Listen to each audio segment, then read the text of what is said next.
Tonight, we are going to explore something very simple and very beautiful. We are going to explore the possibility that within you, beneath the noise and the hurry of your day, there lives a peace that has been waiting for you. A peace that does not depend on everything going right. A peace that does not ask you to become someone different. It is already here, quiet and patient, like still water at the bottom of a deep lake. Before we begin, feel free to share what time it is and where you're listening from. In the Buddhist tradition, there is an ancient word for this quality. It is called passaddhi. It means tranquility, a deep settling of the body and mind. Not a forced stillness, but a natural easing, the way a leaf finally comes to rest on the surface of a pond after drifting slowly down from a tall tree. The Buddha once said that peace is the highest happiness.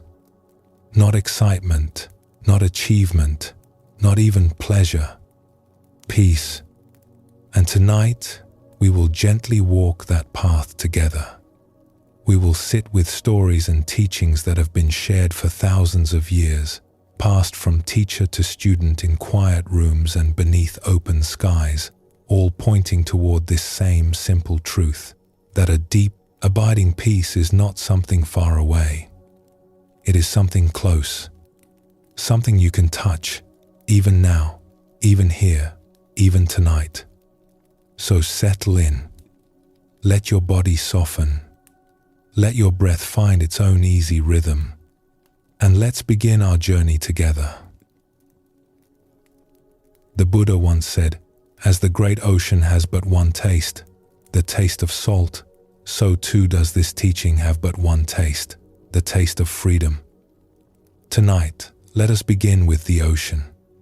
Have you ever stood at the edge of the sea and watched the waves?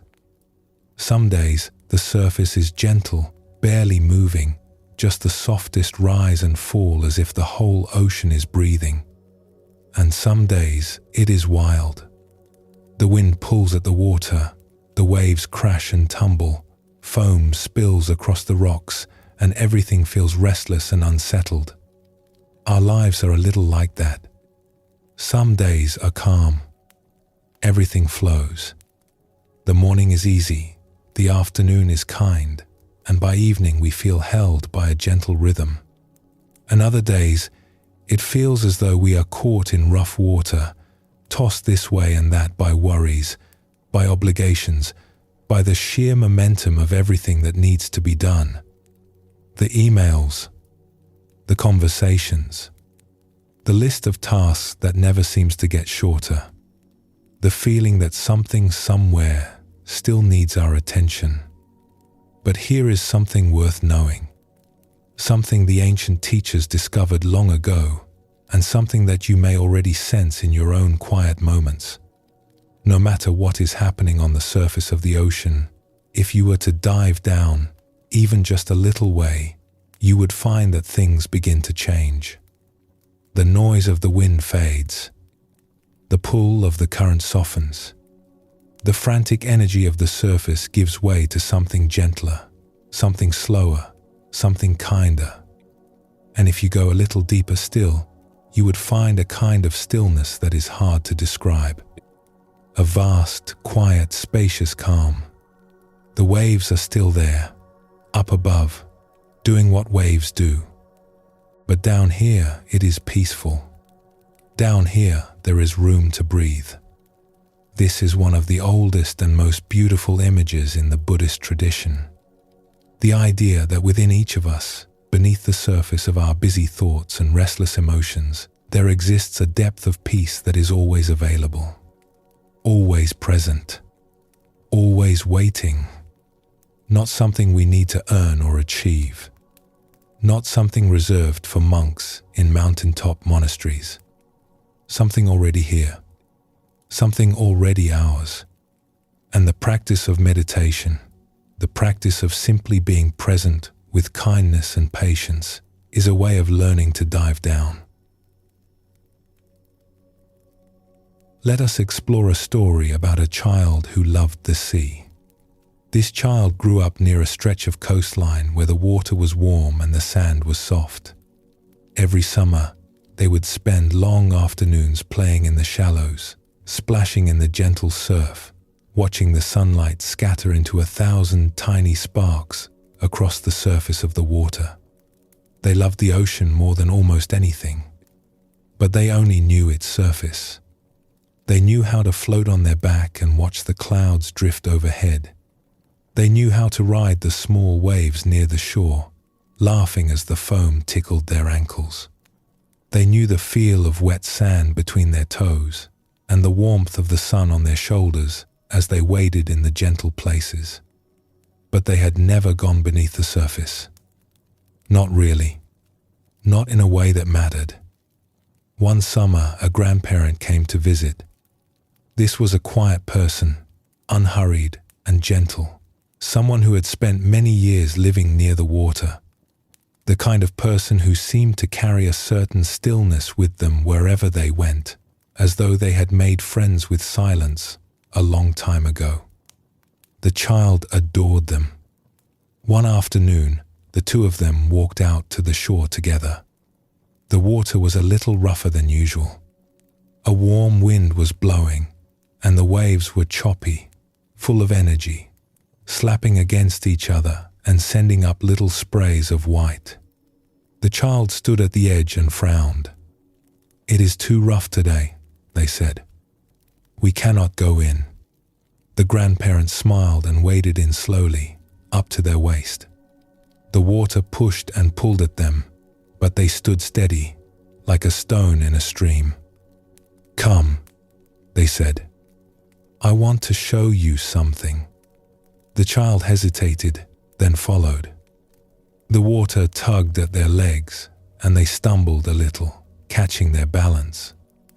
"Now," the grandparent said softly, kneeling down so they were eye to eye. "Take a breath. A good deep breath. And come down with me. Just for a moment." "Under the water?" the child asked, eyes wide. "Just a little way. You will be safe. I am right here." The child looked at the choppy surface, then back at the grandparents' calm, steady face.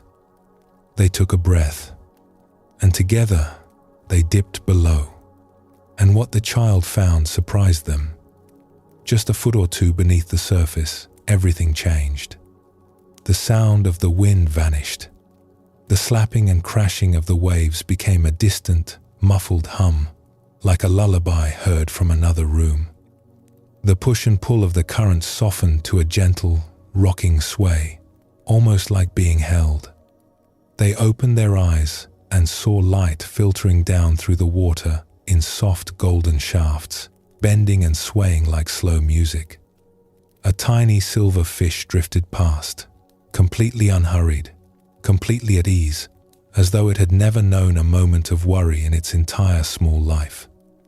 They stayed under for just a few seconds, then came back up, gasping a little, water streaming down their face. Their eyes were shining. "It is so quiet down there," they whispered. "I did not know."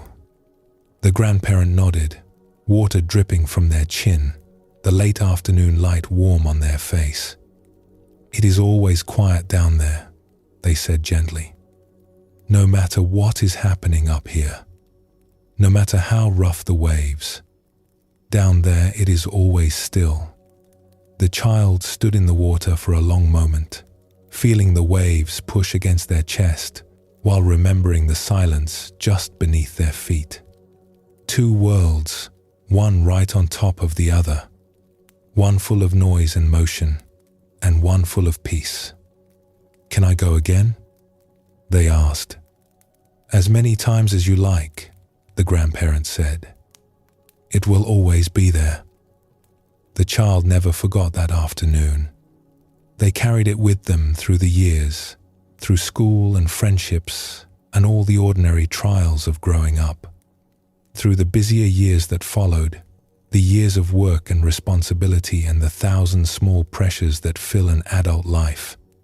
And whenever things felt overwhelming, Whenever the surface of their life was choppy and rough and full of noise, they would remember the grandparents' words.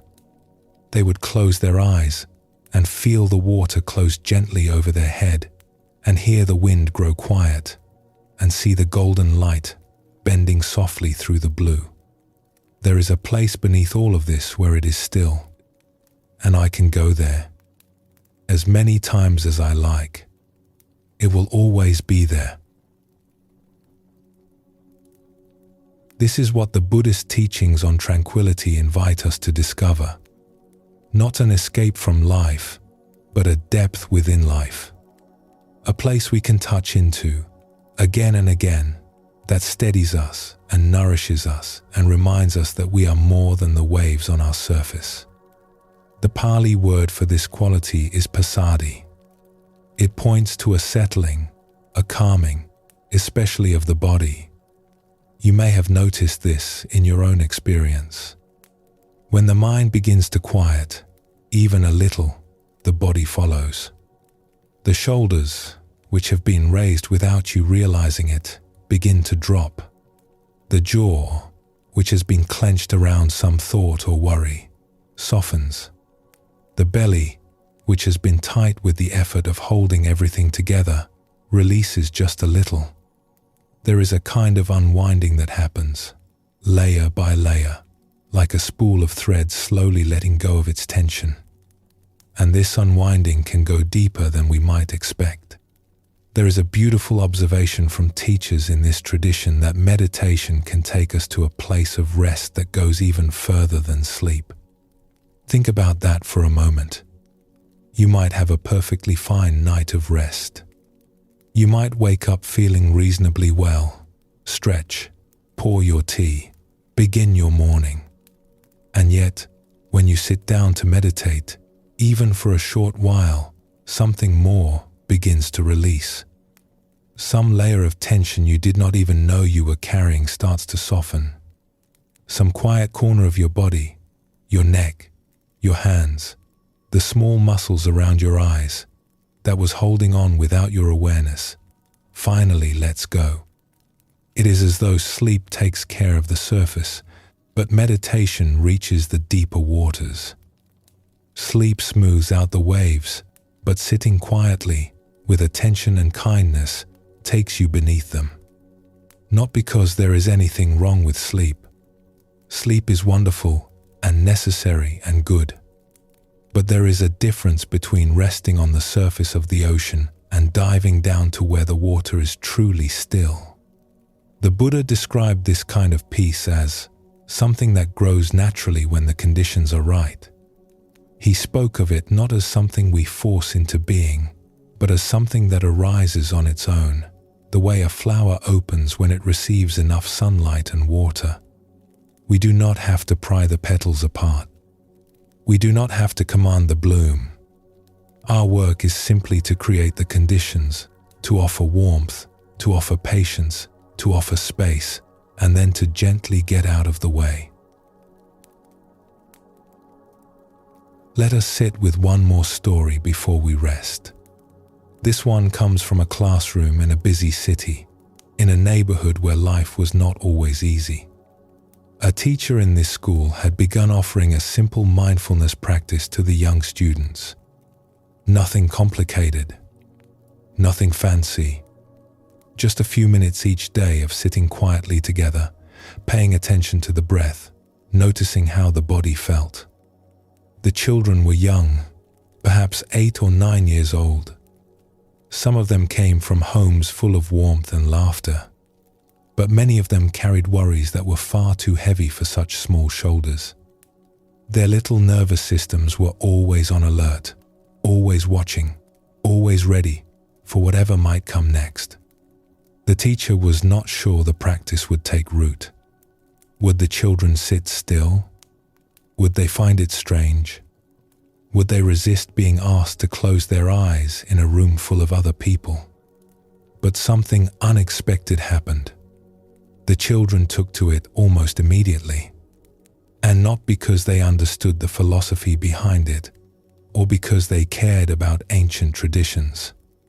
They took to it because For many of them, it was the first time anyone had given them permission to simply stop, to not perform, to not be ready, to not watch the door. For just a few minutes each day, the classroom became something different. A gentle place, a quiet harbor. After a few weeks, the teacher noticed something had shifted. The children were calmer, not just during the practice, but after it. There were fewer arguments, more patience. A softness had entered the room that had not been there before. One day, a young girl stayed behind after class. She was a quiet child, someone who often sat near the back and watched the world with large, careful eyes. She walked up to the teacher's desk, holding a piece of paper folded in half. "I wrote something," she said softly, looking down at the floor. "About the breathing time. May I read it?" the teacher asked. The girl nodded and placed the note on the desk. Then she turned and walked out of the room, her shoes quiet on the floor. The teacher unfolded the paper. On it, in careful handwriting, the girl had written that when she sat quietly and paid attention to her breathing, she felt a kind of peace she had only ever felt in one other place. Sitting quietly in a garden, beside the resting place of someone she had loved very much, someone who had been a source of warmth and kindness and safety in her young life. That was the only other place where the world had ever felt that gentle. And now she had found it again, right here, in her classroom chair, with her eyes closed and her hands resting in her lap. The teacher sat with that note for a long time. The classroom was empty now. The late afternoon light was coming through the windows, falling softly across the rows of small desks. Somewhere down the hall, children were laughing. What a remarkable thing, that this depth of peace was not far away. It was not hidden in some distant monastery or locked behind years of study and discipline. It was right here, in an ordinary room, in an ordinary chair, available to a child who simply needed someone to say, "It is all right to stop. It is safe to be still." This is the invitation that the Buddha's teaching offers us, tonight and always. It is not asking you to go somewhere else. It is not asking you to become someone else. It is not asking you to fix or change or improve yourself in any way. It is simply asking you to notice what happens when you stop running, stop reaching, stop holding on so tightly, and allow yourself to settle. Like silt in a glass of water, when the water is stirred, everything is cloudy. You cannot see through it. You cannot see to the bottom. But if you simply set the glass down and wait, the silt begins to drift downward, little by little, grain by grain, all on its own. You do not have to force the clarity. You do not have to push the silt to the bottom. You only need to stop stirring. In time, the water clears. There is a well-known teaching from the Zen tradition that says, sitting quietly, doing nothing, spring comes, and the grass grows by itself. This is the spirit of tranquility. It is not about effort. It is not about achieving a special state. It is about allowing what is natural to emerge when we finally make space for it. And it is worth saying, gently, that this kind of peace is not a luxury. It is not something only for people with quiet lives or empty schedules. That young girl in the classroom reminds us of this. Her world was not always gentle. Her life had already held its share of loss. And yet, the peace was there for her. It met her right where she was, in her ordinary chair, with her ordinary breath. It asked nothing of her except her willingness to stop and to notice and to receive. It is there for all of us, wherever we are, whatever we carry. The Buddha taught that this peace is not something we import from the outside. It is already woven into the fabric of our being, as natural as breathing, as close as our own heartbeat. We simply need to learn how to touch it. And we can learn. Gently, patiently, kindly. Like learning to swim. Like learning to dive down beneath the waves. As the teacher once said, peace comes from within. Do not seek it without. So tonight, as you lie here, perhaps you might like to try something very simple. Imagine yourself at the edge of that warm ocean. Feel the sand beneath your feet. Hear the soft rhythm of the waves. And then, gently, let yourself go a little deeper. Not far, just a little way beneath the surface. Notice what it feels like when the noise begins to fade, when the pull of the current softens, when everything around you becomes quiet and still and spacious. You do not have to do anything with this feeling. You do not have to hold it or name it or make it last. Simply notice it. Simply rest in it for as long as it is here. This is your ocean. This depth of peace lives within you. It has always been here.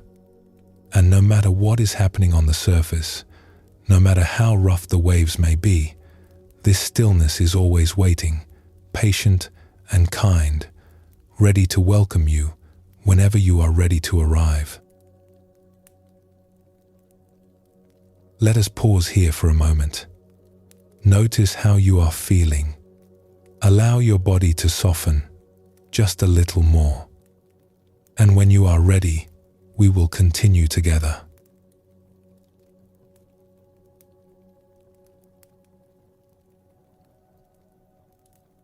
There is an old story, told in many forms across the centuries, about a young person who had everything. Comfort, shelter, fine meals, soft clothing, gardens full of flowers. Their life had been arranged so carefully, so lovingly, that very little of the world's roughness had ever reached them. And for a long time, this was enough. The days were pleasant. The nights were easy. There was nothing, it seemed, to worry about. But somewhere beneath all that comfort, something was stirring. A quiet restlessness, a sense that something important was missing, though they could not have said what it was. And then, one day, they went out walking. Let us explore this story together, because it is one of the most beloved in all of Buddhist teaching, and it carries within it a truth that touches nearly every life. On the first walk, this young person saw someone who was unwell. Perhaps they had seen illness before, in small ways, but something about this encounter was different. It landed differently. They stopped walking and watched as a frail figure moved slowly along the road, supported by a companion, each step careful and uncertain. The young person felt something shift inside their chest, a kind of tenderness they had not expected, a recognition that life, for all its beauty, also holds fragility, that even the strongest body is, in the end, a delicate thing, a vessel made of breath and warmth and years. They returned home that evening quieter than usual.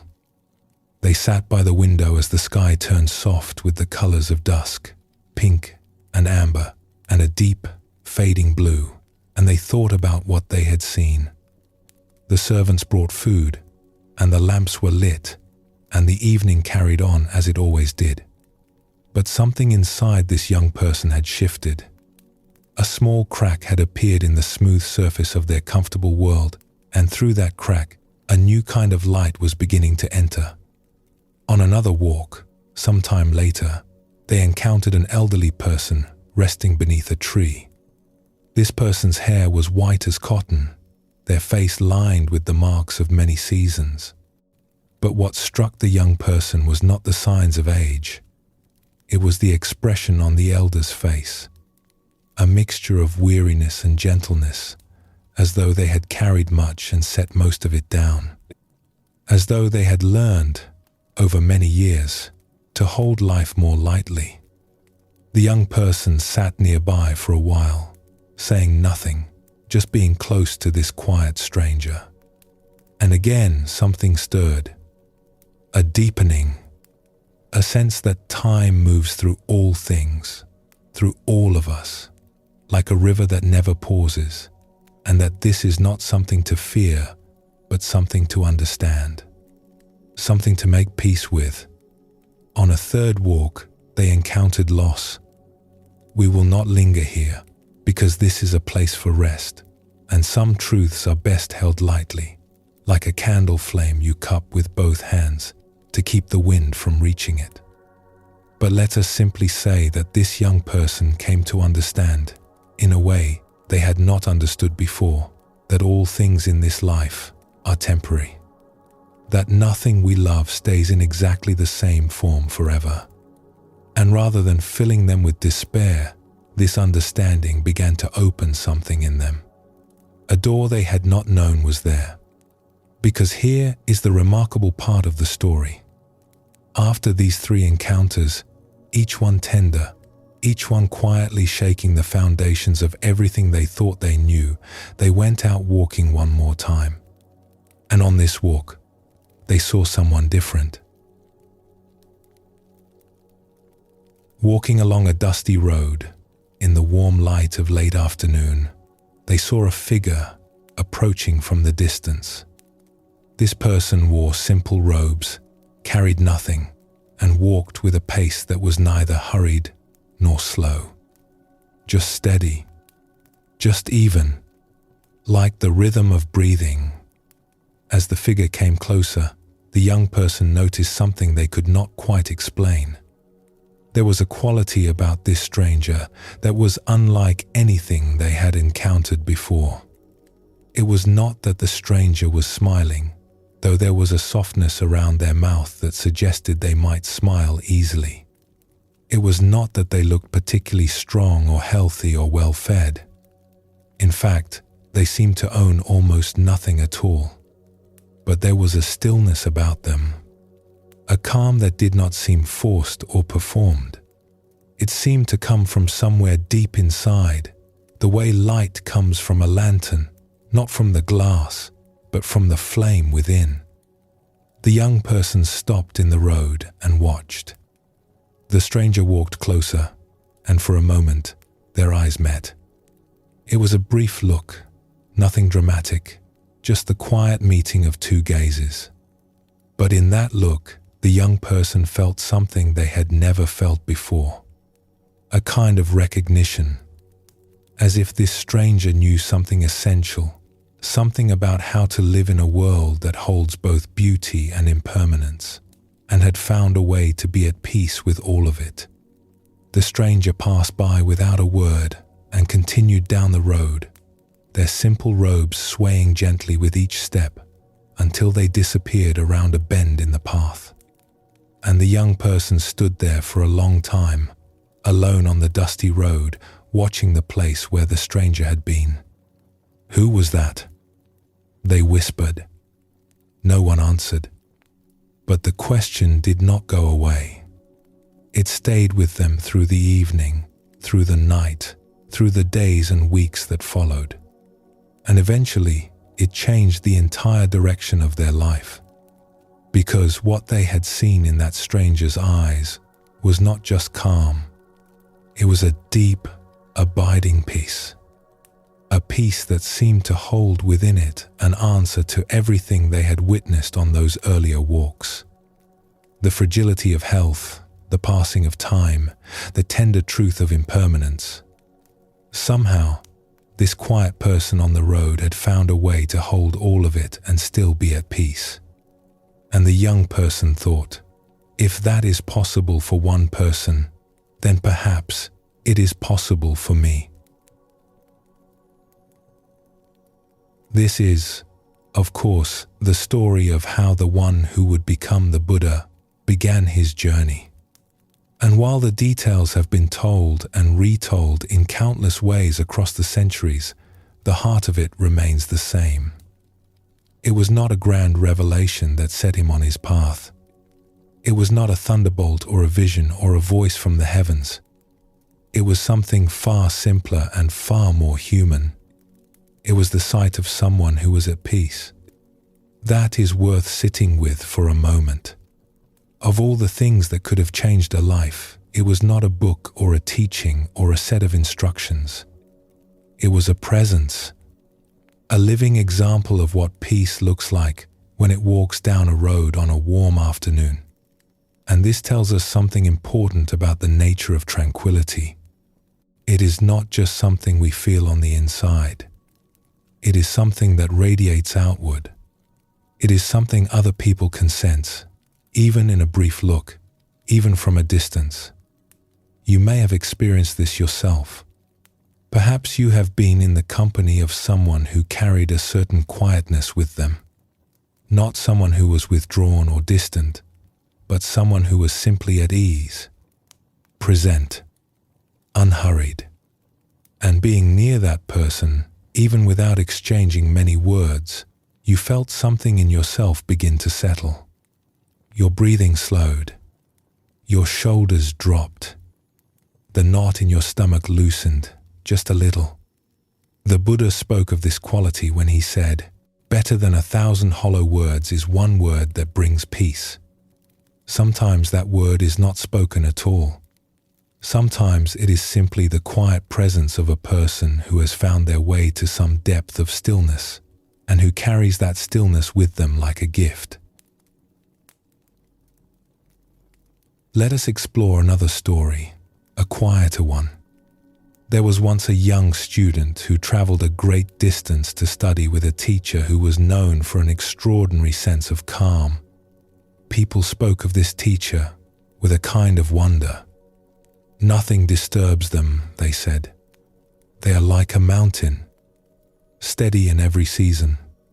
The student arrived at the small dwelling where the teacher lived, at the edge of a village surrounded by gentle hills. It was a simple place, a wooden house with a small garden, a few fruit trees, a path of smooth stones leading to the door. The student knocked, and the teacher opened the door. They were older, with kind eyes and a face that seemed to hold both warmth and stillness in equal measure. "I have come a long way," the student said, a little breathless from the journey. "I want to learn how to be at peace, how to find the kind of calm that nothing can shake." The teacher looked at them for a moment, then smiled gently. "Come in," they said. "Sit down. I will make tea." The student sat at a low wooden table while the teacher moved about the small kitchen, boiling water, choosing leaves, warming the cups.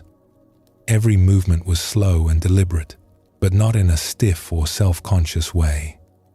It was more like watching water flow over stones. Natural, easy, as if each gesture had all the time in the world. The student watched, fidgeting a little, eager to begin the teaching. But the teacher said nothing. They simply made tea. When the cups were ready, the teacher sat down across from the student and pushed a cup toward them. The steam rose in a thin, curling line, catching the afternoon light from the window. "Tell me," the teacher said, "what do you think peace looks like?" The student considered this. "I think it looks like you," they said honestly. "Nothing seems to bother you. You move slowly. You seem so calm. I want to be like that." The teacher took a sip of tea and set the cup down carefully. "And what do you think is happening inside me right now?" The student blinked. "I imagine your mind is very still, very clear, like a lake without any ripples." The teacher laughed softly, a warm sound, like the rustling of leaves. My mind has plenty of ripples, they said. I have worries. I have plans for the garden that may not work out. My knee aches when it rains. I was a little nervous before you arrived, because I was not sure I would have anything useful to say to you. The student stared. But you seem so peaceful. Ah, the teacher said, wrapping both hands around the warm cup. That is because peace is not the absence of ripples. Peace is learning to let the ripples come and go without believing they are the whole ocean. They sat together in silence for a while, drinking tea, listening to the sound of birds outside the window. I thought I would need to learn some great technique, the student said eventually. Some secret method. The teacher shook their head gently. There is no secret. You are already doing it. You? Doing what? Sitting, breathing, listening to the birds, feeling the warmth of the cup in your hands. You have been at peace for several minutes now, and you did not even notice. The student looked down at their hands, at the cup, at the thin line of steam still rising, and they realized that the teacher was right. Somewhere in the simple act of sitting and drinking tea and being present in this quiet room, the restlessness they had carried for so long had softened. Not vanished, just softened, like a fist slowly opening. They sat with this for a while.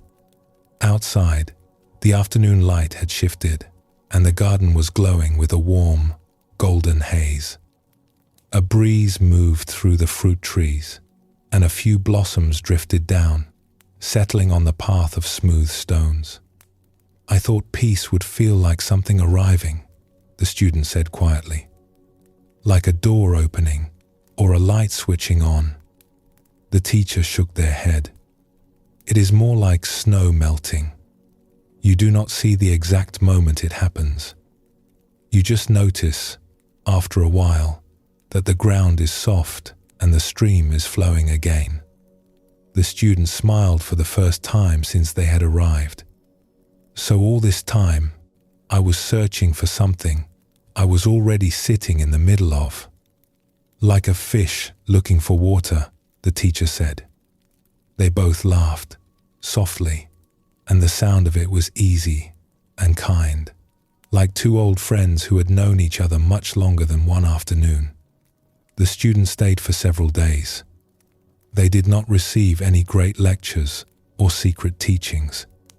They helped in the garden. They swept the path. They drank tea in the afternoons and watched the hills change color as the sun moved across the sky. And each day, without any effort, without any technique, the peace deepened. Not because anything was being added, but because, little by little, the student was learning to stop carrying what they did not need. On the morning they left, the student stood at the door and said, "I came here looking for peace. I think what I found instead is that I was the one keeping it away." The teacher nodded and placed a hand on the student's shoulder. "That is the only lesson," they said gently, "and it is enough. Peace is not something you go and get," the student repeated softly, as if tasting the words for the first time. "It is something you stop leaving." This is one of the most comforting teachings in the Buddhist tradition, that peace is not far away, that it is not the reward at the end of a long and difficult journey.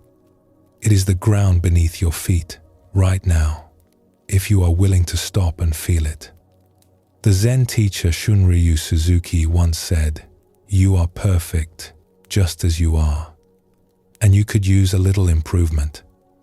There is such tenderness in that, such humor.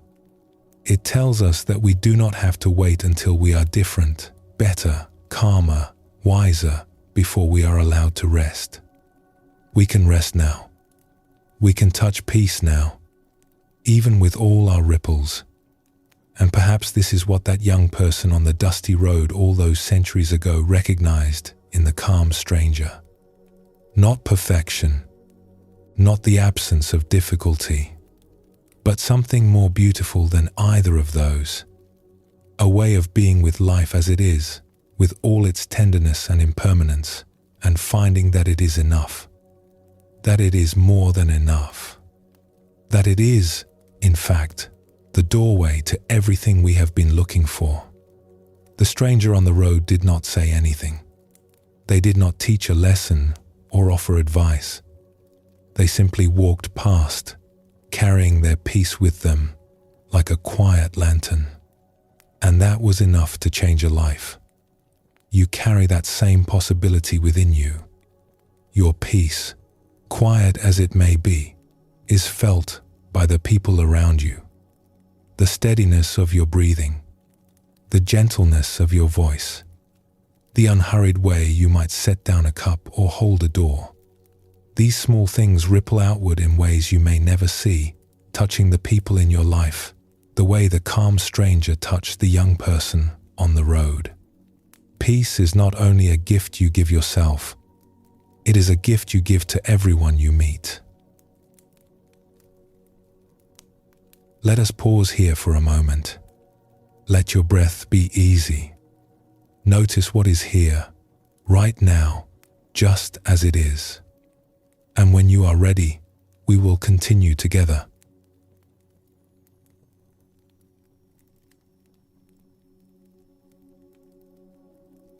Have you ever noticed that the wisest things you have ever understood about your own life did not come to you when you were busy? They did not arrive while you were answering messages, or ticking things off a list, or hurrying from one place to the next.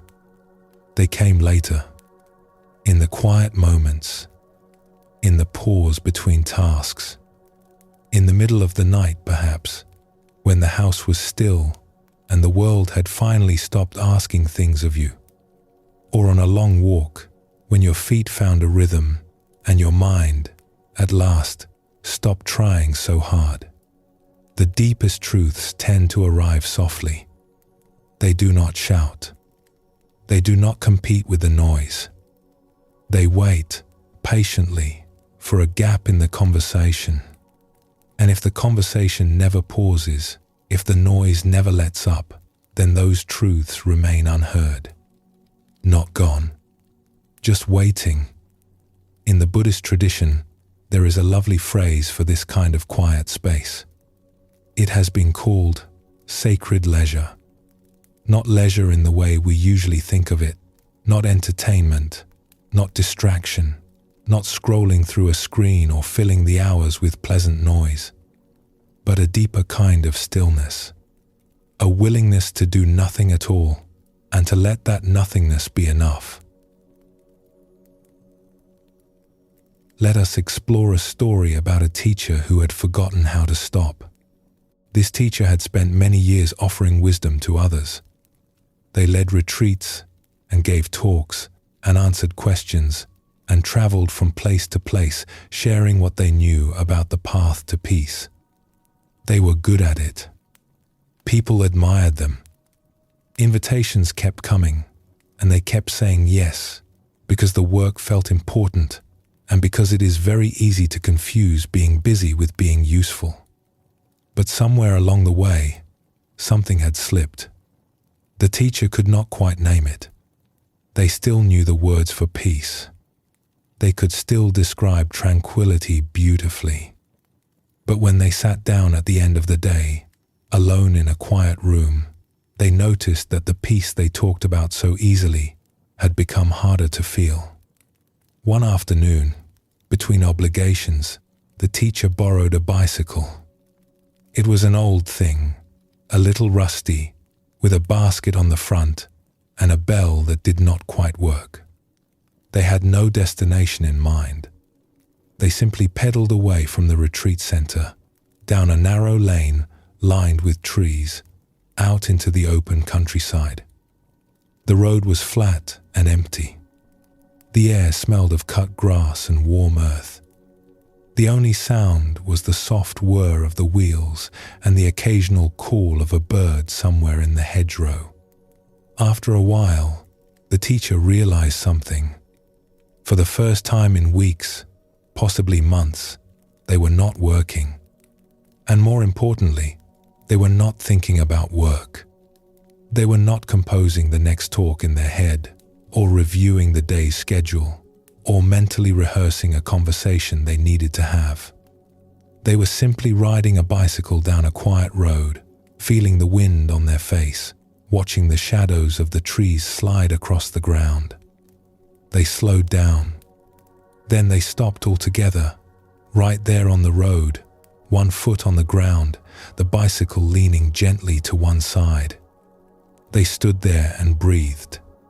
And in that stillness, something opened. Something quiet and tender and unhurried. Something they recognized, the way you recognize a friend you have not seen in a very long time. "Ah," the teacher said softly, to no one. "There you are."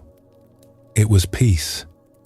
Not the kind they talked about in their lectures. The real kind. The kind that lives in the body, in the breath, in the feeling of warm sun on the back of your neck.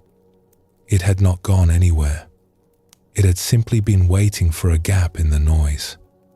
Waiting for the teacher to stop being a teacher, stop being busy, stop being useful, and simply be a person standing on a quiet road in the middle of a beautiful afternoon.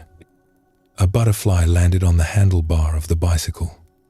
It opened and closed its wings slowly, as if it too were in no hurry at all. The teacher watched it and felt something they could only describe as gratitude. Not for anything in particular, just a general quiet thankfulness for being alive, for being here, for this road and this sun and this moment that asked absolutely nothing of them. The teacher stood on that empty road for a long time, doing absolutely nothing. And it was the best they had felt in months, perhaps in years. There is a wonderful honesty in this story. Even people who have dedicated their lives to the path of peace can lose touch with it, not because they have failed, but because they have forgotten to stop.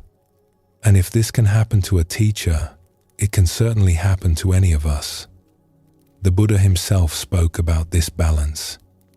He taught that effort is important, yes, but so is rest. He compared the spiritual path to the tuning of a stringed instrument. If the string is too tight, it will snap. If it is too loose, it will not play.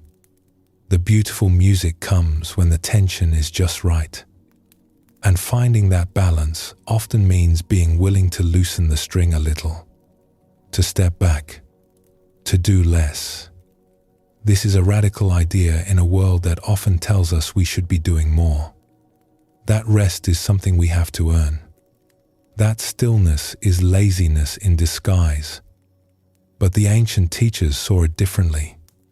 They understood that some of the most important work we will ever do happens when we are not working at all. There is a reason for this, and it is a gentle one. Inside each of us, alongside the busy, capable, get things done parts of who we are, there exist quieter parts, softer parts, parts that carry our deepest intuitions, our most honest feelings, our truest sense of what matters. You might think of them as the shy members of a large family. They have important things to say, but they will not speak up while everyone else is talking. They need the room to be a little quieter first. They need to feel that someone is actually listening. When we fill every moment with activity, with planning, with noise, these shy voices do not disappear. They simply retreat a little further. They wait. They are patient, endlessly patient, but they will not compete for attention. And so, if we never make space for them, we may go through whole seasons of our life without hearing what they have to tell us, without receiving their gifts. and their gifts are not small. These are the parts of us that know, without being told, when something in our life is out of balance. These are the parts that sense, long before the mind catches up, that a relationship needs more tenderness, or that a commitment no longer serves us, or that some old grief is ready, at last, to be gently held and released. These are the parts that carry our deepest longing for peace, for meaning, for a life that feels true. But they will only speak when the room is quiet enough. Let us explore another story. This one takes place in a small village, long ago, in a valley between mountains, where the air was clean and the nights were very dark.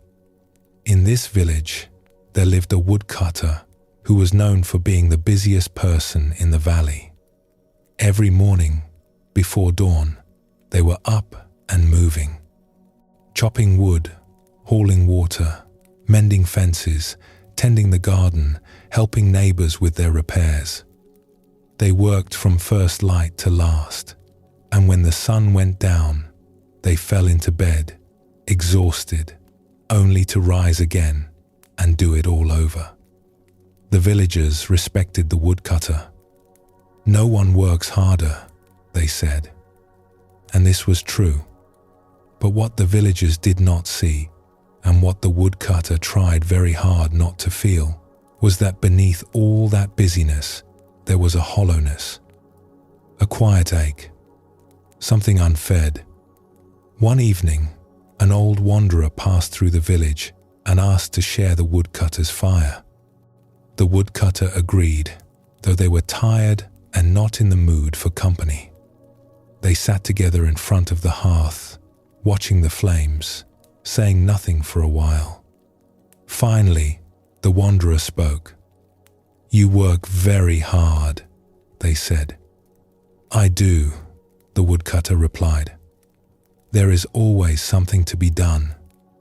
And does it bring you peace?" The woodcutter was quiet for a moment. The fire popped and settled. An ember drifted upward and disappeared. "It brings me tiredness," they said honestly, "which I have mistaken for peace for a very long time." The wanderer nodded slowly, as though this was the most natural thing in the world. "Many people make that same mistake," they said. "They believe that if they are exhausted enough, the restlessness will stop. But exhaustion is not rest. Collapse is not surrender. And being too tired to think is not the same as being at peace." The woodcutter stared at the fire. "Then what is peace?" they asked. The wanderer thought for a while. "Do you remember," they said, "when you were young, before all this work began, how you used to sit by the river in the afternoons? Your mother told me about it once. She said you would sit there for hours, watching the water, listening to the birds, doing absolutely nothing. And she said you always came home from the river looking like a different child. Softer, more open, more yourself." The woodcutter felt something tighten in their chest. They did remember.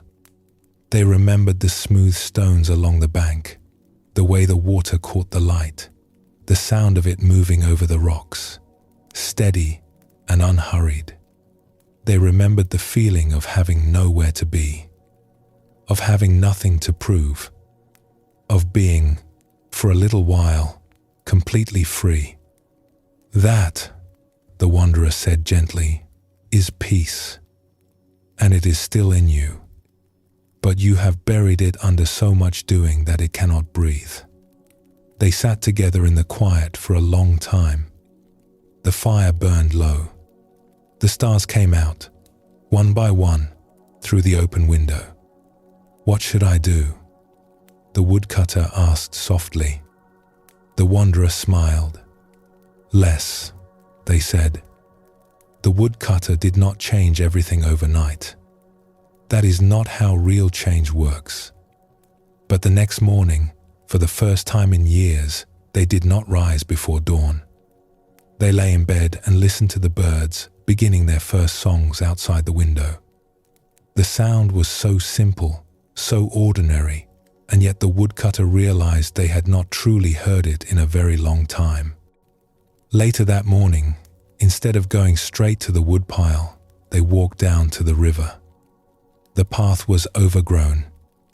It had been years since they had taken it, but their feet remembered the way.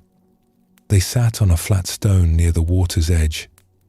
The river was the same as it had always been, clear and unhurried, moving over smooth rocks with a sound like quiet laughter. A leaf drifted past, spinning slowly.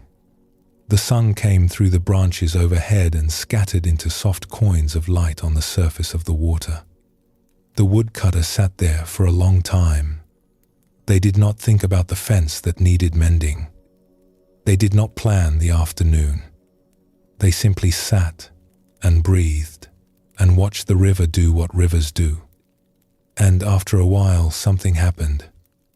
It was not dramatic. There was no flash of insight, no sudden revelation. It was more like a door opening very slowly in a room they had forgotten existed. A warmth in the center of their chest, a loosening behind the eyes, a feeling, quiet but unmistakable, that said, yes, this is what you have been missing. They returned to the village that afternoon and did their work, but differently.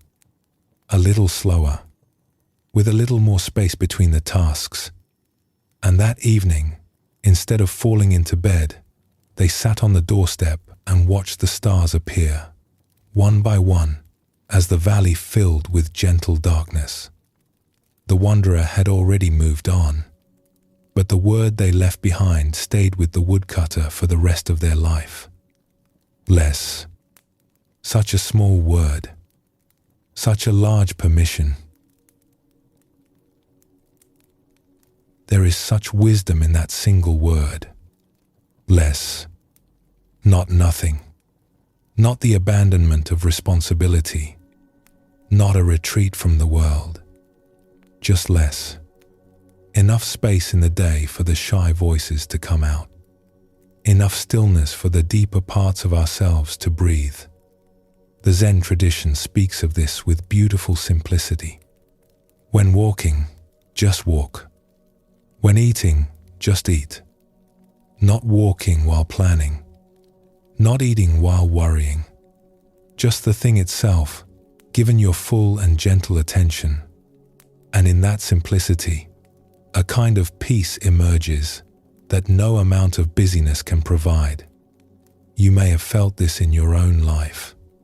Perhaps there was an afternoon when you had nothing scheduled, and instead of filling it, you simply sat.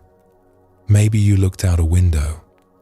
Maybe you held a warm cup in your hands and watched the steam drift upward. Maybe you listened to the rain. And in that quiet, something opened. Something eased. The world did not change, but your relationship to it softened, just enough to let some light in. This is the gift of sacred leisure. It does not ask you to accomplish anything. It does not ask you to become a better version of yourself. It simply asks you to be here, fully here, without agenda, without ambition, without the constant hum of what comes next. And when you do that, when you truly pause and let the silence gather around you like a warm blanket, you may be surprised by what comes forward. A feeling you had forgotten, a clarity you did not expect, a tenderness toward yourself and your life that had been waiting quietly for exactly this kind of moment. The Buddha said, "In the end, only three things matter: how much you loved, how gently you lived, and how gracefully you let go of things not meant for you." And each of these requires a certain stillness, a willingness to stop doing long enough to feel, to stop performing long enough to be real. to stop running long enough to notice what is already and has always been right here. So tonight, as you rest, you might simply notice the quiet around you, not as something empty, but as something full of possibility, full of space, full of all the gentle, patient, shy things that have been waiting for you to slow down. You do not need to listen for anything in particular. You do not need to search for a message or a meaning.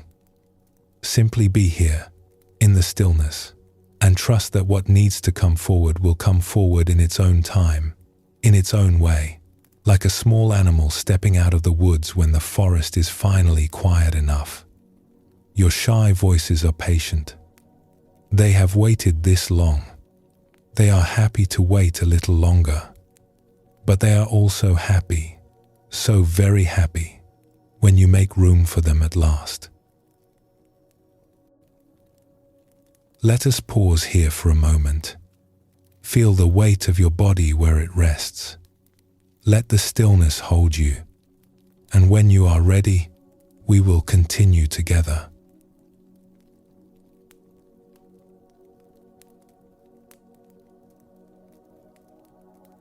Sometimes, the most useful question we can ask ourselves is not, "How do I find peace?" but rather, "Where did I set it down?" Because the truth is, peace does not usually leave us all at once. It does not vanish in a sudden flash, like a candle blown out by a gust of wind. More often, it slips away gradually, so quietly that we do not even notice it is gone until we reach for it and find the space where it used to be is empty. We went about our day. We answered the messages, made the plans, worried the worries. And somewhere along the way, without meaning to, we traded our peace for something else. Something that felt urgent at the time, but that we can barely remember now. The ancient teachers understood this. They knew that trying to build peace without understanding how we lose it is like trying to fill a bowl that has a crack in the bottom. You can pour and pour, but it will never stay full until you attend to the crack. And so, alongside all the beautiful teachings about cultivating calm and joy and stillness, there runs a quieter, more practical thread. A thread that asks us to become curious about our own patterns of agitation. Not to judge them, not to fight them, simply to notice them, the way you might notice a small leak in a roof. Ah, there it is. That is where the rain gets in. Let us explore a story about a potter who lived in a small town at the edge of a wide, slow river. This potter was skilled at their craft. They could shape a bowl so thin that light passed through it, and so strong that it would last for years. People came from neighboring villages to buy their work, and the potter took great satisfaction in the making. The feel of wet clay under their hands, the slow turning of the wheel, the quiet concentration of shaping something useful and beautiful from a simple lump of earth. But the potter had a habit, and like many habits, it was so familiar that they barely noticed it anymore. Whenever they finished a piece, a bowl or a cup, or a wide, shallow dish, instead of setting it aside to dry and beginning the next one with a fresh mind, they would immediately start thinking about everything else that needed to be done. The kiln needed cleaning. The glaze was running low. A customer had complained about a chipped rim. The roof of the workshop leaked when it rained. Their neighbor had said something sharp the other day, and the words were still turning over in the potter's mind like stones in a stream. By the time they sat down to shape the next piece of clay, their hands were steady but their mind was churning, and the churning showed in the work. The walls of the bowl came out uneven.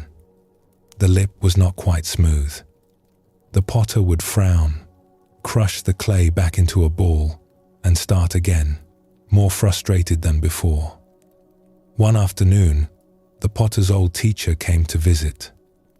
This was a person of great patience and warmth, someone who had taught the potter everything they knew about clay and fire and the slow art of making things with your hands. The teacher sat quietly in the corner of the workshop and watched the potter work.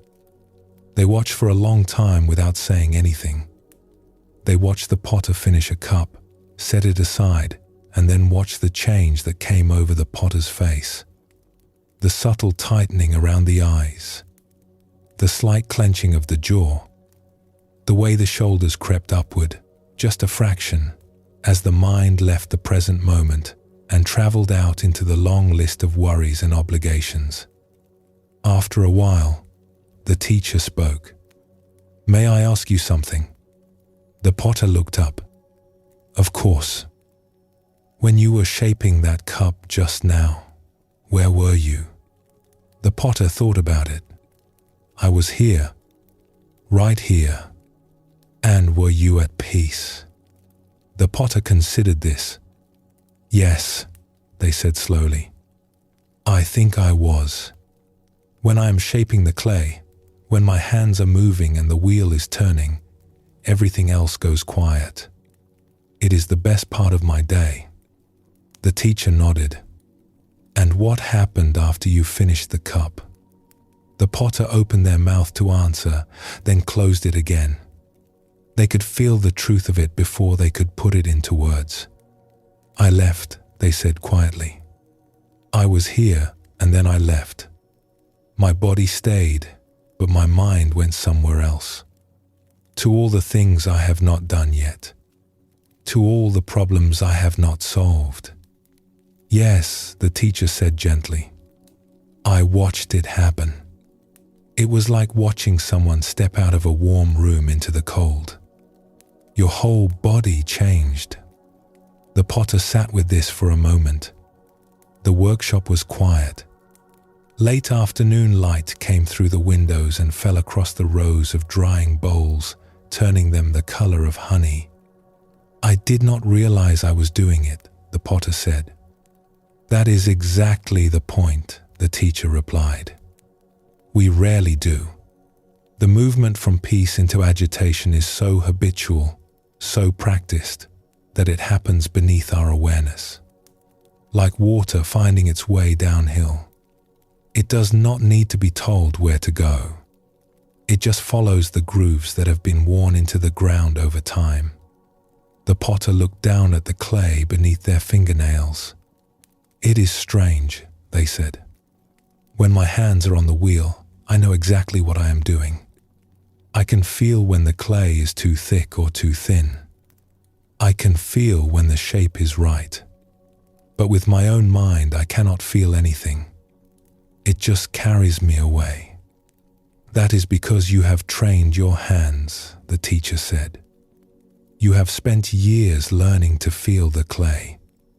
You know its language, but you have not yet learned the language of your own restlessness. You have not sat with it the way you sit with a difficult shape. How does one learn that?" The teacher picked up one of the finished bowls from the drying rack and held it to the light. It was a simple piece, but lovely, the walls even, the glaze a soft blue-gray, like a winter sky. "The same way you learn to make this," the teacher said. "Slowly, with patience, with curiosity, not trying to fix anything, just paying attention. The next time you feel yourself leave the peaceful place, do not try to pull yourself back. Just notice. Ah, I was here and now I have gone somewhere else. What happened? What was the thought? What was the feeling? Where did I feel it in my body? Treat it like a new piece of clay. Turn it in your hands. Get to know its weight, its texture, its shape." The potter considered this. "You are not asking me to stop worrying." "No," the teacher said. setting the bowl down carefully. I am asking you to watch yourself worry. There is a great difference. One is a struggle. The other is a kind of kindness. The teacher stayed for the rest of the afternoon. They sat together in the quiet of the workshop, and the potter returned to the wheel. This time, when they finished a piece and felt the familiar tug of the mind toward the next worry, they paused. They did not follow the tug. They simply noticed it. The slight quickening of the breath, the tension in the jaw, the feeling, almost physical, of something reaching for the next thing. And in noticing it, something unexpected happened. The tug softened, not all at once, not completely, but enough. Enough for the potter to take one more breath, to feel their feet on the floor, to hear the soft drip of water from the sponge beside the wheel. Enough to stay, just a moment longer, in the peaceful place. It was a small thing, a single extra breath. But the potter understood, with a certainty that went deeper than words, that this was how it would go. Not a grand transformation. Just this, one breath at a time, one noticing at a time, the grooves growing a little shallower with each small act of attention. So what do I do? The potter asked later that evening, as the teacher prepared to leave. The teacher smiled. You do not have to stop the water, they said. You just have to see the grooves. Once you see them, really see them, they begin to lose their power. The water still flows, but it flows more slowly. And sometimes it finds a new path altogether.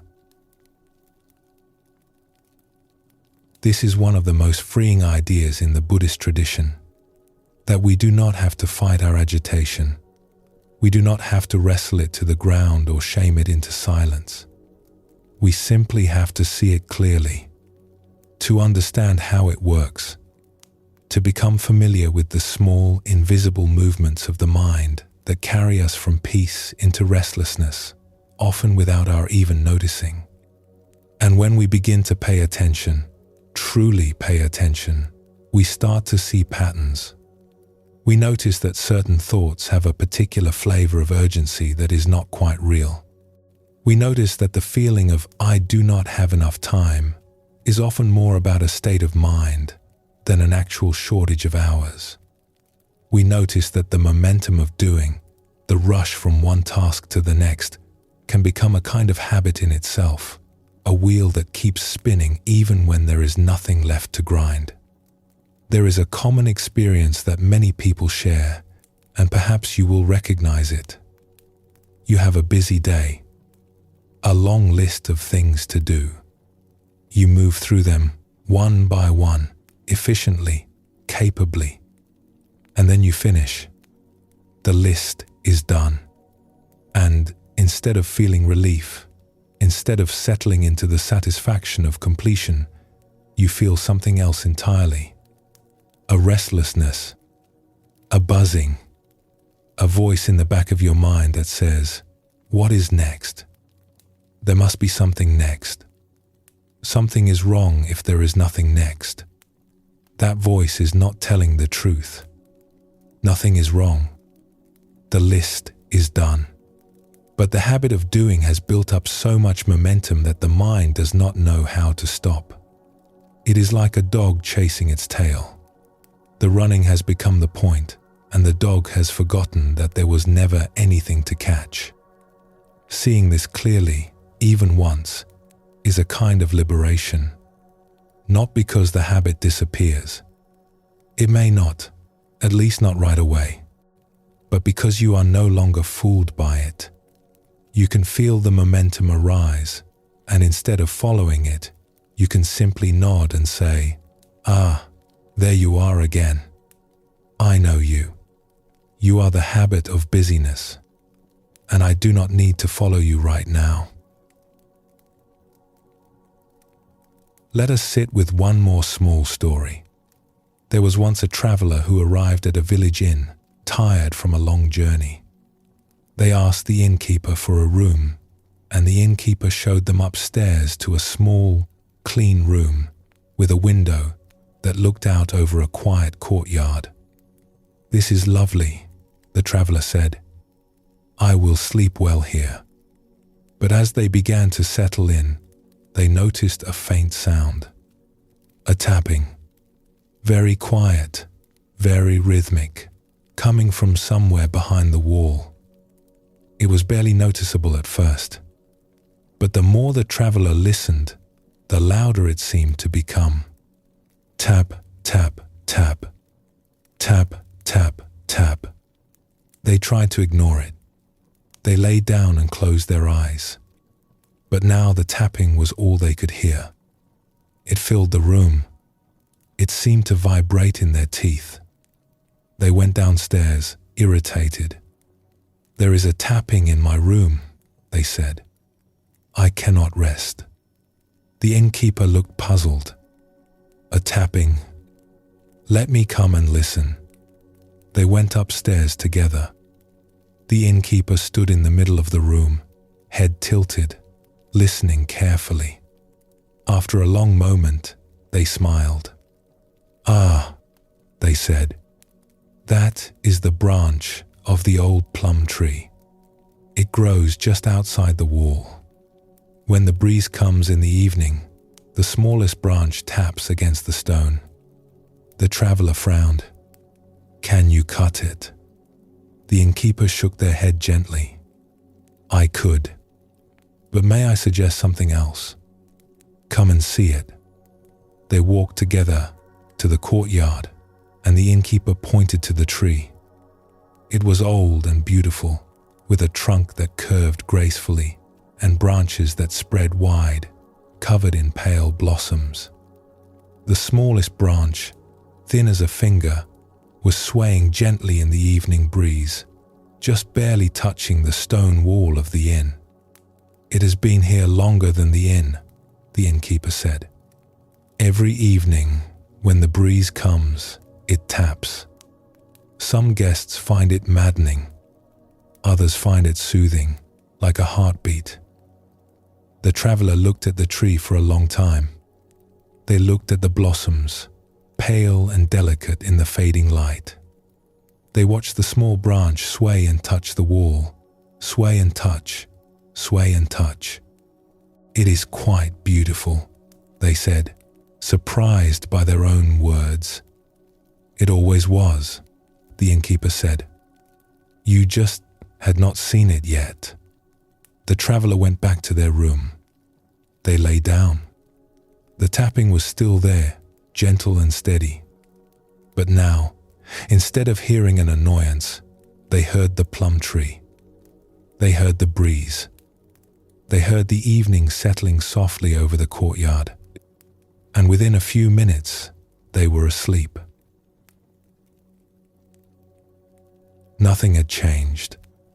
The sound was the same. The room was the same. But the traveler's relationship to the sound had shifted, and that shift was everything. This is what the Buddha meant when he taught that suffering comes not from our experiences themselves, but from our relationship to them. The tapping was never the problem. The resistance to the tapping was the problem.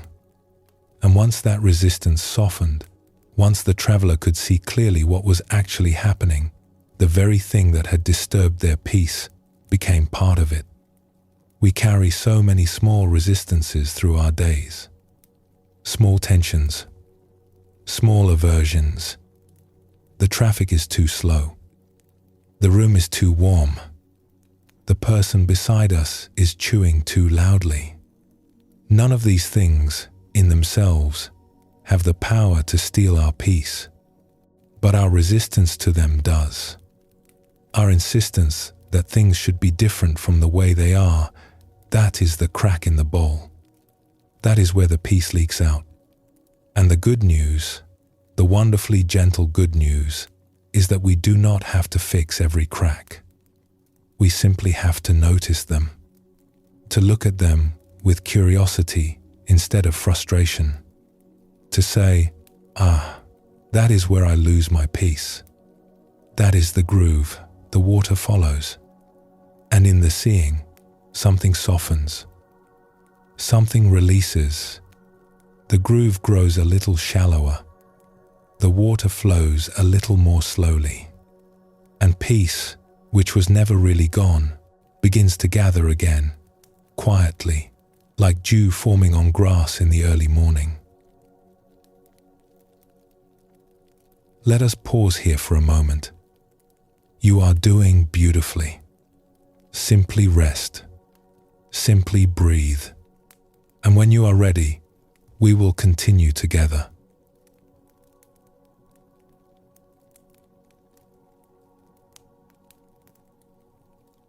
It is a remarkable thing, when you think about it, how hard everyone is trying. Not just you, not just the people you love. Everyone. The person who cut in front of you in line, the one who spoke too sharply at a meeting, the neighbor who never waves back, the stranger on the train with the tired eyes.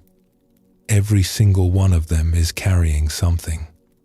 A worry, a loss, a fear they cannot quite name, a hope that did not turn out the way they expected, a quiet ache they have not told anyone about. We are all walking around with invisible luggage. Some of it is old, packed so long ago we have forgotten what is inside. Some of it is new, gathered just this morning, the sharp word we overheard, the bill we did not expect, the small disappointment we swallowed without a sound. And most of us carry this luggage in silence, because somewhere along the way we learned that we should be able to manage it alone, that asking for help is a kind of failure, that strength means never letting anyone see the weight. But what if that is not true? What if strength is something else entirely? The Buddhist tradition holds this understanding at its very center. The first thing the Buddha ever taught, the very first words he offered after his awakening, was that life involves difficulty. Not as a punishment, not as a mistake, simply as a fact, as natural and unavoidable as the weather. And from this understanding, he offered not a solution or a fix, but something far more tender. He offered compassion, the recognition that if life is difficult for you, it is difficult for everyone, and that this shared tenderness, this common vulnerability, is not a weakness. It is the very thing that connects us all. There is a word for this in the Pali language, the language the Buddha spoke. It is karuna. It means compassion, a deep and boundless wish for all beings to be free from suffering. Not pity, which looks down. Not sympathy, which keeps a polite distance. But compassion, which moves toward the difficulty, sits down beside it, and says simply, I am here. Let us explore a story about two neighbors.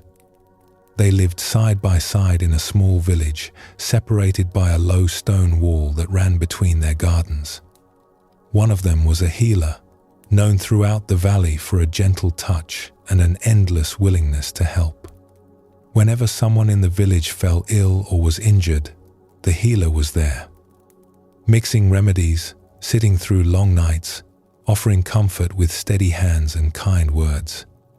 People relied on this person deeply. What would we do without you? They often said. The healer smiled when they heard this, but the smile never quite reached their eyes. Because what the villagers did not know, what the healer had never told anyone, was that their own life was quietly unraveling. Their savings were nearly gone, spent over the years on herbs and supplies, and on helping those who could not pay. Their roof had needed mending for 2 winters now, and the rain came in through the corner of the bedroom, dripping into a clay pot that had to be emptied each morning. Their hands, so steady when they worked on others, trembled sometimes in the evenings when they sat alone. The other neighbor, a quiet farmer, had noticed some of this. They had seen the healer working late by candlelight, had heard the drip of rain through the roof on stormy nights, had noticed how the healer's clothes had grown a little threadbare, how their step had lost some of its lightness. One afternoon, the farmer appeared at the healer's door carrying a covered dish. "I made too much soup," the farmer said. This was not true, but it was a kind way to offer what was needed without making it feel like charity. The healer looked at the dish, then at the farmer. Something moved across their face, a ripple of emotion they quickly tried to smooth away. "Thank you," the healer said, taking the dish. "But you do not need to do this. I am fine." The farmer did not move from the doorstep. They looked at the healer with steady, gentle eyes. "You have spent years taking care of everyone in this village," they said. "Every single person here has been held by your kindness at some point. But I have been wondering something for a long time. What is that? Who takes care of you?" The healer opened their mouth to answer, but no words came. They stood in the doorway holding the warm dish, and for a moment, the composure they had worn for so many years wavered. Their eyes glistened. Their lips pressed together. "I do not know," they whispered. The farmer nodded, as though this was exactly what they had expected to hear.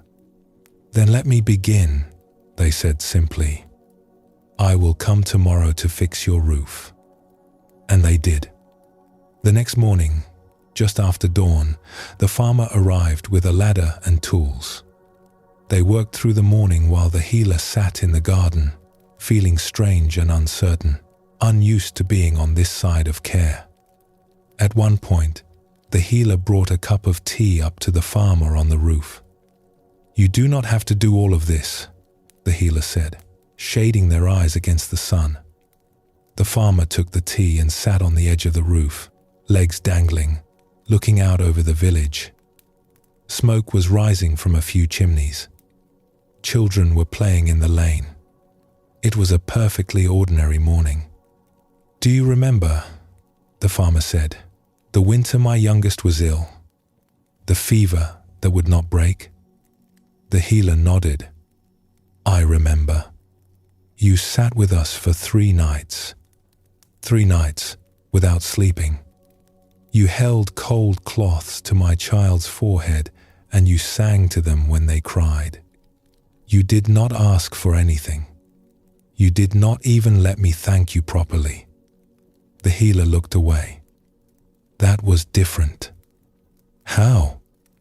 "I was helping. That is what I do." The farmer took a slow sip of tea and looked at the healer with a kindness so steady it was almost difficult to meet. "And what do you think I am doing right now?"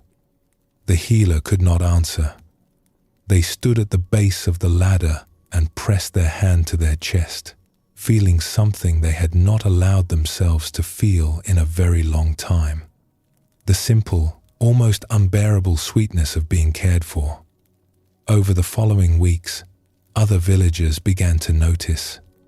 A young family brought firewood. An elderly couple left a basket of eggs by the door. A child picked wildflowers and placed them on the windowsill of the healer's workshop. No one made a fuss about it. No one gave speeches or organized grand gestures. They simply did what the healer had done for them, quietly, steadily, with love. And something in the healer began to mend. Not just the roof. Something deeper. Something that had been fraying for a long time, held together only by the habit of being strong. Like a cloth that had been washed too many times, the threads finally being rewoven, slowly and with great care. One evening, the healer and the farmer sat together in the garden as the sun went down. The sky was turning shades of rose and amber. A warm breeze carried the scent of jasmine from the hedge. "I have been foolish," the healer said softly. "How so?" "I believed that compassion was something I gave to others. I did not know it was also something I needed to receive." The farmer was quiet for a moment, pulling a long stem of grass between their fingers. "Perhaps it is like water," they said. "It needs to flow in both directions. A river that only gives and never receives will eventually run dry." The healer sat with this. The evening deepened. A single star appeared low on the horizon, bright and steady. "I think," the healer said, "I have been a river running dry for a very long time." "Then drink," the farmer said, and the word held so much tenderness that neither of them spoke again for a while. They did not need to. The garden held them, and the evening held the garden, and that was enough. There is a teaching in the Buddhist tradition that compassion must be universal and impartial. This sounds grand when you say it that way, but what it really means is something very simple. It means that no one gets left out. Not the people who are easy to love. Not the people who are difficult to love. Not the strangers we will never meet. And, importantly, not ourselves. This is where many of us stumble. We can find compassion for others readily enough. We see someone struggling, and our hearts reach out, naturally, instinctively.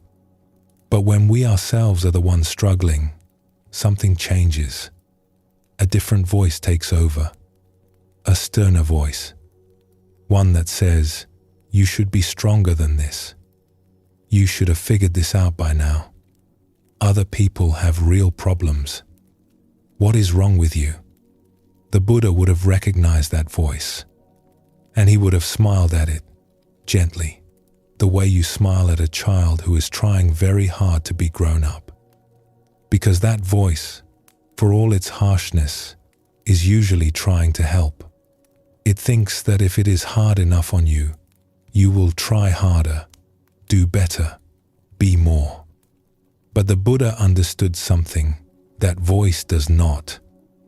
He understood that harshness does not lead to peace. It leads to exhaustion. It leads to the kind of brittle strength that holds until it snaps. True strength, the kind that lasts, the kind that deepens over time, grows from tenderness. From treating yourself the way you would treat a dear friend who came to you in pain. With warmth, with patience, with the willingness to say, "This is hard, and it is all right that it is hard. You are doing your best, and your best is enough." The Buddha said, "You yourself, as much as anybody in the entire universe, deserve your love and affection. This is not vanity. This is not selfishness. This is the foundation upon which everything else is built. Because a person who has learned to be gentle with themselves becomes, almost without trying, gentler with everyone else. The compassion overflows.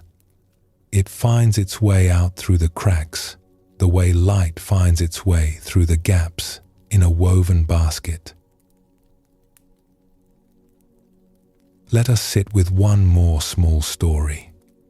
A student once asked a beloved teacher, "How can I have compassion for someone who has hurt me?" The teacher thought for a moment. Then they said, "Imagine that you are walking through the forest and a branch strikes you across the face. It stings. It may even draw blood. Would you be angry at the branch?" The student frowned. "No. The branch did not mean to hit me. The wind moved it." "Exactly," the teacher said. "And most people who hurt us are like that branch. They are moved by forces they cannot see and do not understand, by their own pain, their own fear, their own confusion. They are not aiming at you. They are caught in a wind they do not know how to stop. The student was quiet for a while. That does not make it hurt less, they said. No, the teacher agreed. It does not. But it changes the shape of the hurt. Instead of anger, there is room for something softer. Not approval, not forgiveness, if you are not ready for that. Just understanding. And understanding is the seed from which compassion grows in its own time, at its own pace. The student nodded slowly. And what about compassion for myself? For the hurt I carry? The teacher leaned forward. Their voice became very soft, as though they were sharing something precious. That is where you begin, they said. Always. You place your hand on your own heart first. You say to yourself, gently, the way you would say it to a child who is frightened, "This is hard, and I am here, and I am not going anywhere." It sounds so simple, the student said. Simple, yes, but not easy. We are trained, most of us, to be kind to others and hard on ourselves. We speak to ourselves in ways we would never speak to a friend. We hold ourselves to standards we would never impose on someone we love. And we call this discipline, or strength, or responsibility. But the Buddha would call it something else. What? Unnecessary suffering, the teacher said gently. And the beautiful thing is, it can be put down. Not all at once. Not perfectly. But a little at a time. Each time you catch yourself being harsh with your own heart, you have a choice. You can follow the old habit, or you can pause and say something kinder, even if it feels strange at first, even if a part of you resists it. The student sat quietly for a long time. The room was warm. A late shaft of sunlight was making its way across the floor. When you can do that for yourself, the teacher continued, truly do it, then doing it for others becomes the most natural thing in the world. Compassion is not a skill you master. It is a warmth you uncover. It has been there all along, waiting beneath the layers of self-criticism and the armor of trying to be perfect. This is one of the quietest and most powerful paths to the deep, abiding peace we have been exploring together tonight. Not through force, not through discipline, not through some heroic act of will, but through kindness, through the simple, radical act of being gentle with ourselves and with each other. It is hard to be a human being. It is hard for everyone. The person who seems to have everything together is carrying something you cannot see. The person who frustrates you most is fighting a battle you know nothing about. And you, right here, right now, with all your imperfections and your worries and your tender, complicated heart, you are doing something very brave simply by being alive and trying your best. The Buddhist tradition teaches that compassion is like a lamp. When you light it, it does not only illuminate the corner where you are standing, it fills the whole room, and anyone who walks in can see by its light. You have seen this in your own life, even if you did not name it at the time.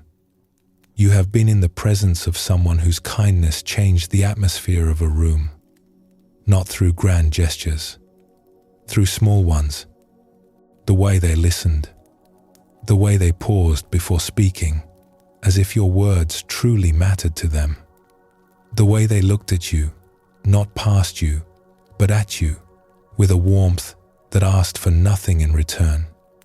And you left that encounter feeling lighter, feeling softer, feeling more at home in your own skin. That is what compassion does. It does not fix. It does not solve. It simply holds. And in the holding, something heals. Your compassion, even the quiet, private kind you offer yourself when no one is watching, is that kind of lamp. It does not stay small.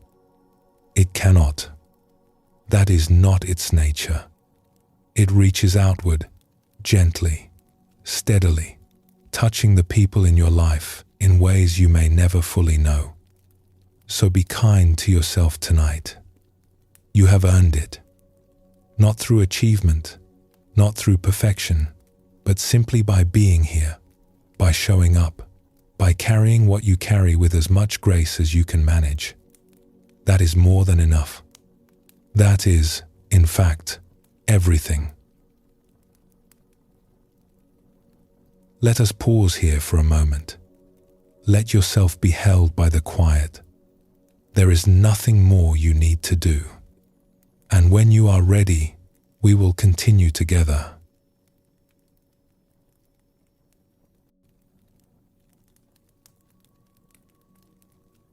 We have traveled a long way together tonight, through the depths of the ocean and the quiet of the classroom, past the calm stranger on the dusty road and the shy voices waiting in the stillness, through the potter's workshop and the healer's garden. And now, as we come to the final chapter of our journey, let us sit with one of the simplest and most beautiful ideas in all of Buddhist teaching, that your peace is not just for you. There is a story told by a beloved teacher about a group of people crossing the sea in a small boat. The boat was not large. It was the kind of vessel built for calmer waters, with low sides and a shallow hull. But circumstances had brought these travelers together, and the boat was all they had. So they climbed aboard, dozens of them, shoulder to shoulder, knees pressed against the backs of strangers. The sides of the boat sat just inches above the waterline. Every small wave sent a shiver through the passengers. Every gust of wind made the vessel lean and sway. For a while, the sea was kind. The water was flat, the sky was clear, and the travelers began to settle into an uneasy calm. Some spoke quietly to one another. Some held the hands of the children seated beside them. Some simply looked out at the horizon, watching the slow curve of the earth where the water met the sky. And then, as the afternoon wore on, the weather began to change. Clouds gathered in the west, dark and heavy. The wind picked up. The surface of the water, which had been smooth as silk, began to ripple, then to chop, then to heave in long, rolling swells. The boat rocked. Water splashed over the sides. Someone cried out. Others gripped the edges of the boat, their knuckles white, their faces tight with fear. The children began to whimper. A murmur of panic rippled through the passengers, and as it did, the boat rocked harder, because frightened people move, and movement in a small boat is a dangerous thing. In the middle of this growing fear, one person did something very simple. They did not stand up and give a speech. They did not shout instructions or take command. They simply sat where they were, near the center of the boat, and became still. They placed their hands in their lap. They let their shoulders drop. They breathed, slowly and steadily, the way the sea itself breathes on a calm day. In and out. In and out. The person beside them noticed first. They had been gripping the side of the boat so tightly that their fingers ached, and when they glanced over and saw this calm figure sitting quietly amid the commotion, something shifted in them. Not a thought, exactly. Something more like a feeling. A small loosening in the chest. A whisper of the body that said, "Oh, perhaps it is possible to be still right now. Perhaps I do not have to hold on so tightly." They let go of the side, just a little. They took a breath, and then the person next to them noticed. They had been whispering anxious words to no one in particular, a stream of worry spilling out into the salt air. But when they felt the shift in the person beside them, the subtle settling, the slower breathing, something in their own body responded. Not because they chose it, because calm, when it is genuine, speaks a language older than words.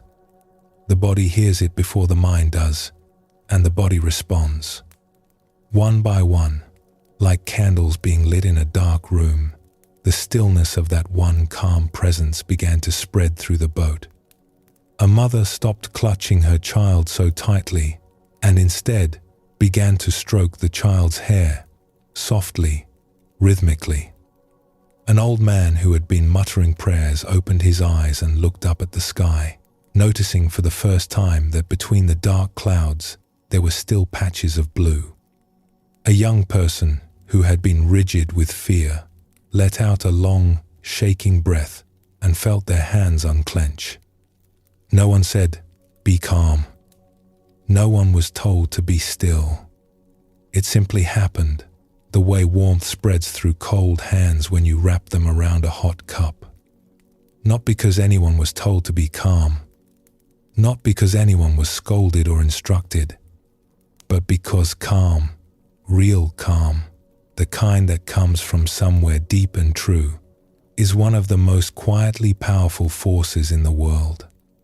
It does not need to announce itself. It simply is. And the people around it feel it, the way you feel warmth from a fire, even before you see the flames. The boat still rocked. The waves still came. The wind still blew.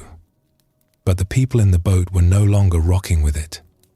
They had found, through the example of one quiet person, a stillness inside themselves that the storm could not reach. And in time, the storm passed. The clouds thinned. The wind softened. The sea settled back into its long, slow breathing. And the boat, with all its passengers, carried on. This story has stayed with many people over the years because it holds within it a truth that is easy to forget. We often think of peace as something private, something personal. My peace, my calm, my inner life. And it is personal, of course. The journey inward is one that each of us must take alone. No one can meditate for you. No one can breathe for you. No one can do the quiet work of understanding your own heart on your behalf. But the fruits of that journey do not stay inside. They cannot. That is not how it works. When you are at peace, the people around you feel it. Your children feel it. Your partner feels it. Your friends, your colleagues, even the stranger standing behind you in line at the shop, they all feel it in small and subtle ways that neither they nor you may ever fully understand. The steadiness of your voice, the patience in your eyes, the way you do not rush to fill every silence, the way you listen, truly listen, as though the person speaking is the only person in the world. These things matter. They matter more than we know. The Buddha said, thousands of candles can be lit from a single candle, and the life of that candle will not be shortened. Your peace does not diminish when it is shared. It grows. It multiplies. It lights something in the people it touches, and they, in turn, carry that light forward, often without realizing they are doing so.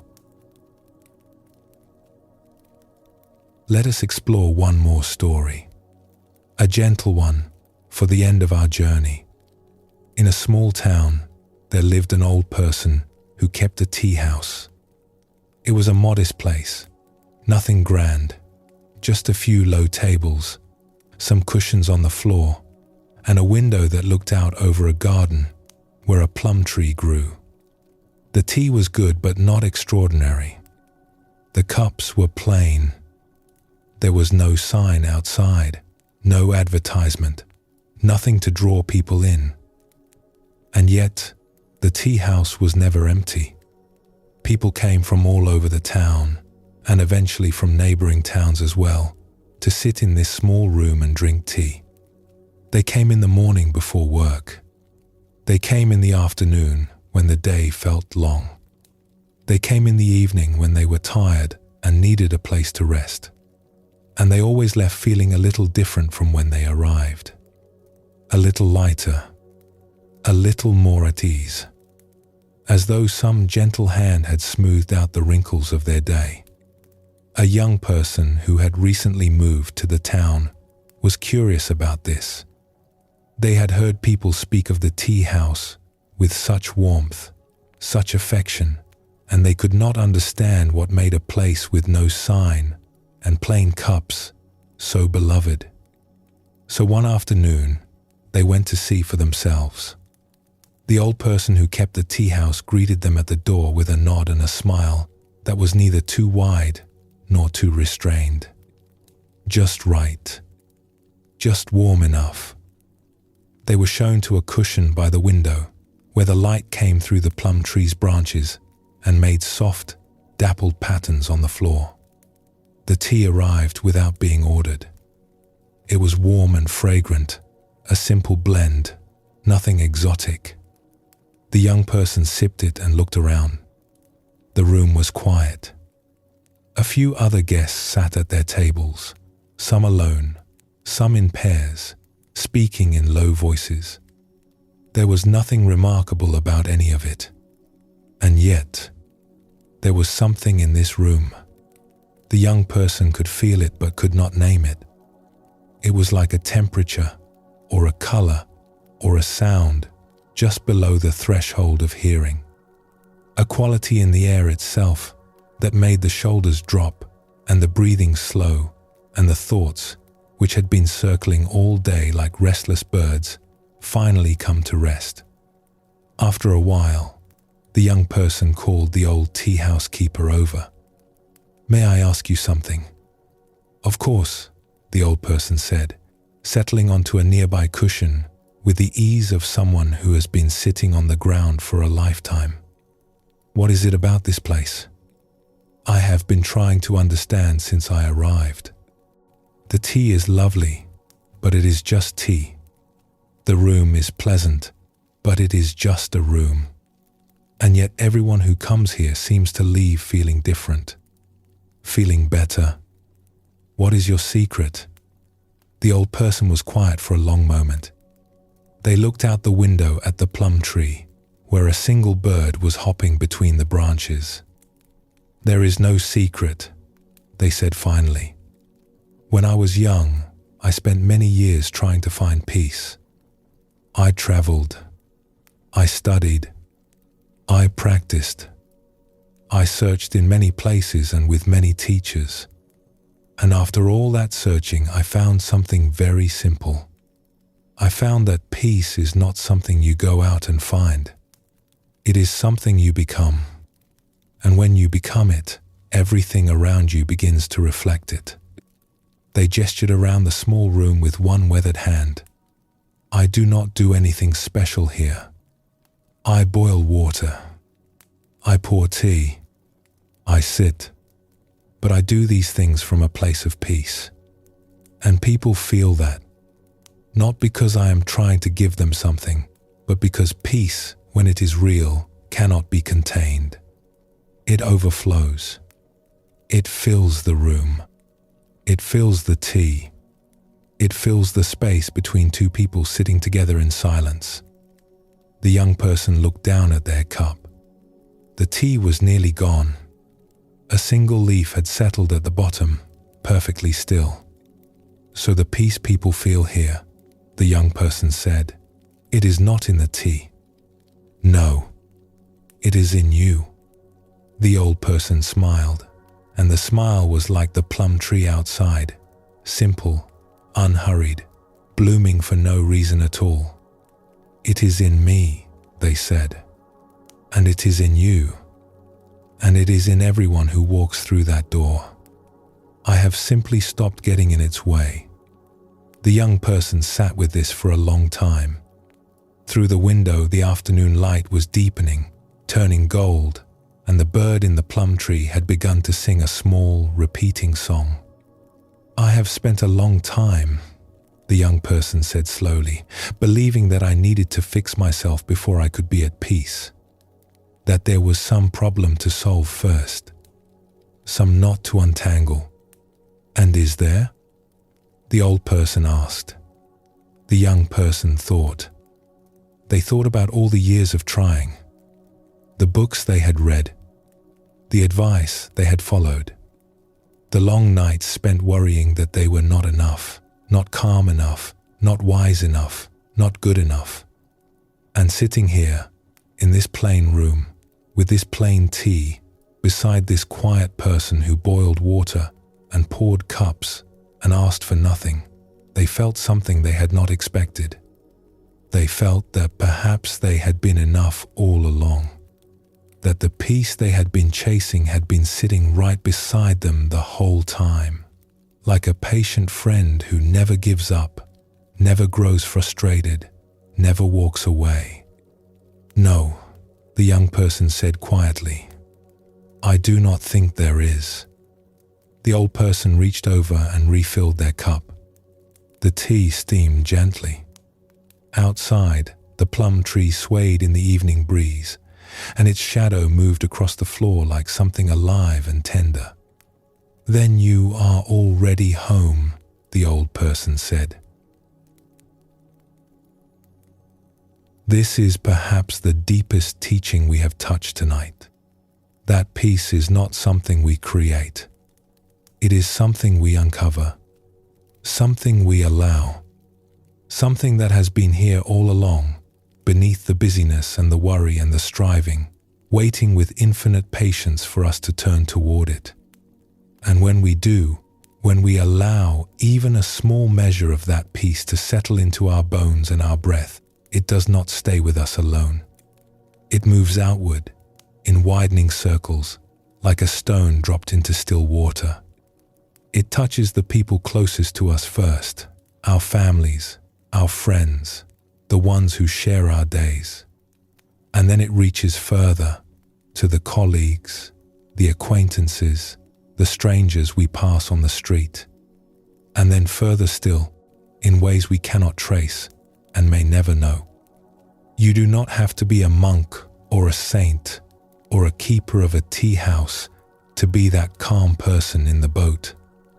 You do not have to have all the answers, or have resolved all your struggles, or have achieved some perfect state of inner quiet. You simply have to be willing to pause, willing to breathe, willing to let the storm do what storms do, and to find, somewhere inside yourself, a place that is still. That willingness is enough. It has always been enough.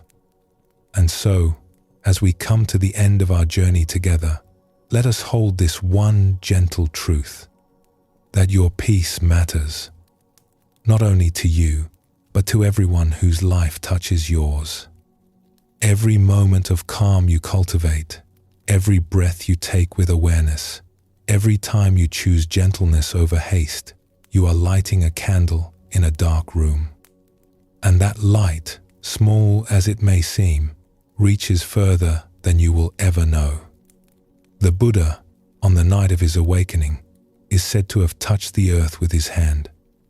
Not the sky, not the heavens, the earth, as if to say, here, right here, this is where peace lives.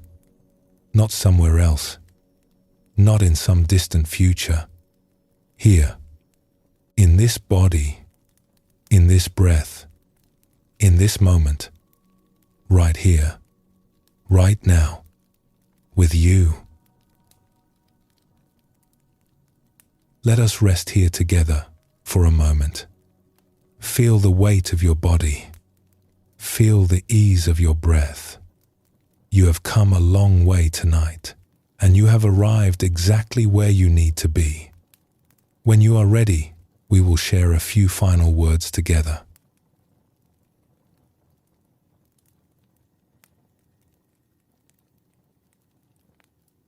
And so we come to the end of our time together. Tonight, we have walked a gentle path.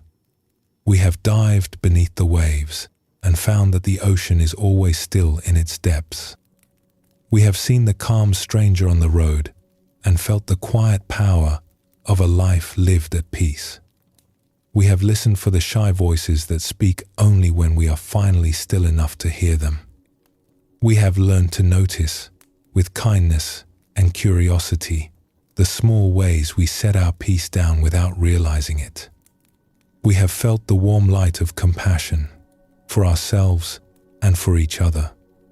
And we have discovered that our calm, however small and quiet it may seem, is a gift that reaches far beyond ourselves. These are not new ideas.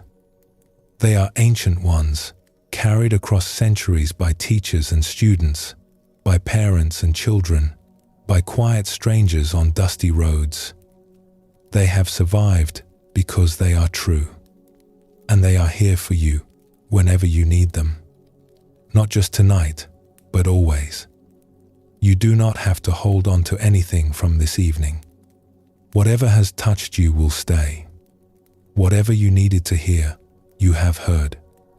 And whatever peace you have found, even just a trace of it, a breath of it, a whisper, it is yours. It was always yours. So let your eyes close, if they have not already. Let your body be heavy. Let the world take care of itself for a while. You have done enough for today. Sleep well, and thank you for joining us here at Sleepy Monk.